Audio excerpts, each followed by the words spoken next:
नमस्कार मंडळी, मी संदीप तरे तुमचं स्वागत करतो आपल्या नैसर्गिक शेतीच्या या सिरीजमध्ये. तर मागच्या व्हिडिओमध्ये आपण जसं बघितलं की आपण जमिनीची कशा प्रकारे मशागत केली रोटावेटर वगैरे लावून, तर आता आपण त्या जमिनीमध्ये भाज्यांची लागवड करणार आहोत. तर ती कशा पद्धतीने आपण करतो आणि काय काय भाज्या आपण लावतोय, तर चला ते आपण बघूया.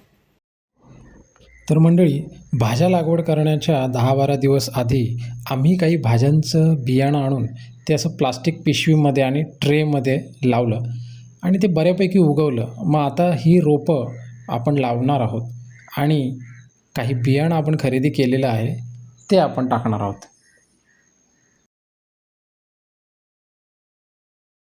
आता इथे तुम्ही पाहू शकता की वाफ्यांवरती कसं काही ठराविक अंतरावरती आपण थोडेसे खड्डे करून त्याच्यामध्ये ही रोपं किंवा बियाणं आपण लावणार आहोत.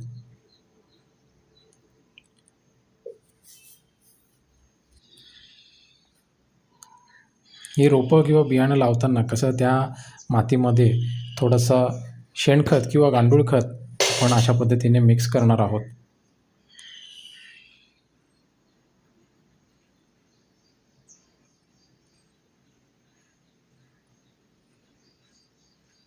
आणि अशा पद्धतीने आपण ती रोपं आपण आता लावतो आहे.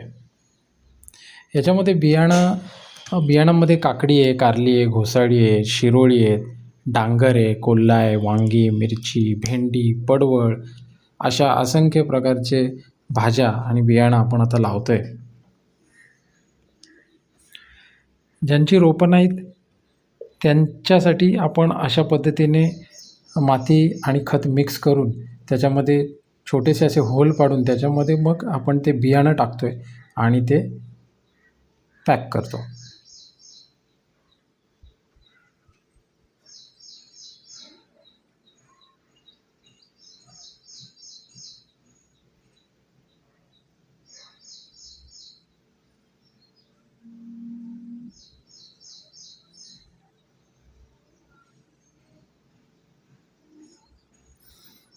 अशाप्रमाणे 5 फूट रुंदीचे आपले वाफे आहेत आणि 1.5 ते 2 फूट उंची आहे त्यांची.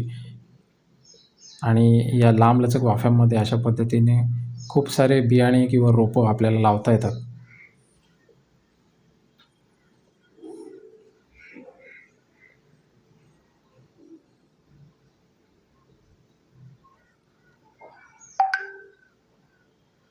तर मंडळी, अशा प्रकारे वेलवर्गीय आणि जमिनीवर येणारे ज्या भाज्यांचे प्रकार आहेत ते लावल्यानंतर आत्ता आपण जे जमिनीच्या खाली येणारे ज्या भाज्या आहेत त्या आपण लावणार आहेत. त्याच्यामध्ये आहे महत्त्वाची म्हणजे हळद. तर त्या हळदीसाठी तुम्ही पाहू शकता की अशा पद्धतीने आपण वाफ्याच्या कॉर्नरने अशा 2 लाईन खणतो आहे आणि त्याच्यामध्ये हे हळदीचं बीज आपण टाकणार आहोत. आता हे जे हळदीचं बीज आहे याला बघा कसे थोडेसे अंकुर आलेले आहेत, कोंब फुटलेला आहे. हे बीज 6-6, 5-5 इंचावरती आपण टाकणार आहे. त्याच्यावरती तुस आणि गांडूळ खत अशा आपण टाकणार आहोत. तुसाचा वापर अशासाठी करायचा आहे की थोडीशी हवा तिथली खेळती राहील आणि जमीन थोडीशी भुसभुशीत राहील, म्हणून आपण ते तुस वापरतो आहे.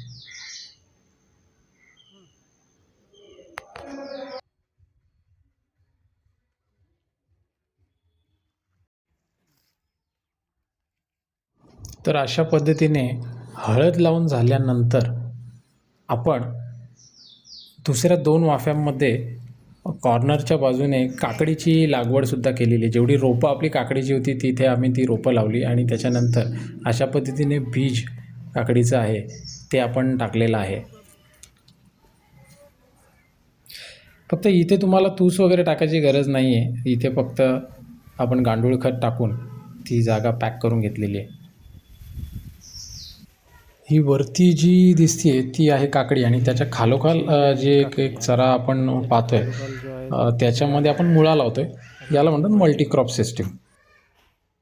तर मंडळी, अशा पद्धतीने सगळी लागवड केल्यानंतर आम्हाला खरं तर चिंता होती की पाऊस पडतो की नाही, पण त्याच दिवशी संध्याकाळी असा छानपैकी पाऊस पडला आणि आम्हाला रोपांना पाणी देण्याची चिंता मात्र मिटली आणि सगळं वातावरण असं छानपैकी होऊन गेलं. तर भेटूया आता पुढच्या भागामध्ये. तोपर्यंत धन्यवाद.